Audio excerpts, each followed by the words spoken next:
Hi everyone, we often hear about there's Hamas and then the innocent civilians in Gaza. We're so quick to use that language and create that binary distinction.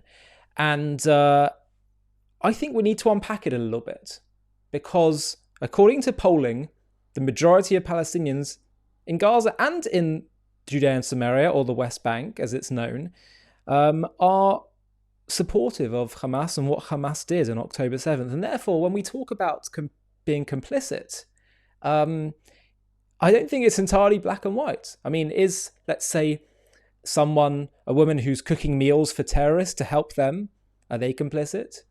Is, let's say you'd say a child, but they're 17 years old. I don't know what constitutes a child or not, but they go into Israel and did what they did on October 7th or try and help with future ones. Are they, do we just say, well, they're children there? And then people who, let's say, indirectly help Hamas, like, as I say, someone cooking meals or someone in other ways facilitating them, letting them live in their home or whatever it is, it's not so black and white. And what's amazing is that the son of Hamas, as he is known, Mosab Hassan Yousef, who is a son of one of the Hamas co-founders, Sheikh Hassan Yousef, and Hamas leaders, was asked this very question. And here is what he says in response. Are there non-involved people in Gaza? The vast majority of Palestinians are complicit with Hamas because they voted for Hamas.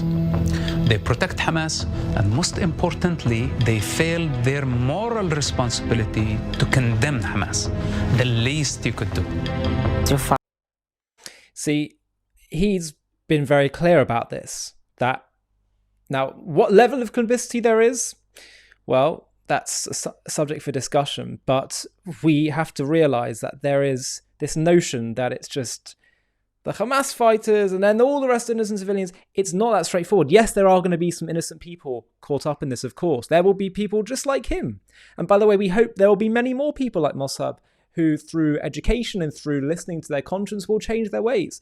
But let's not pretend that this is not a society that, by and large, celebrates this death cult, celebrates the murder of Jews.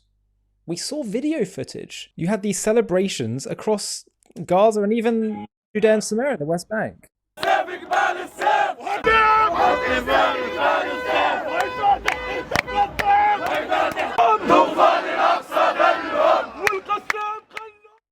This is in Nablus, so you have it both in Gaza and in Judea and Samaria, or the West Bank.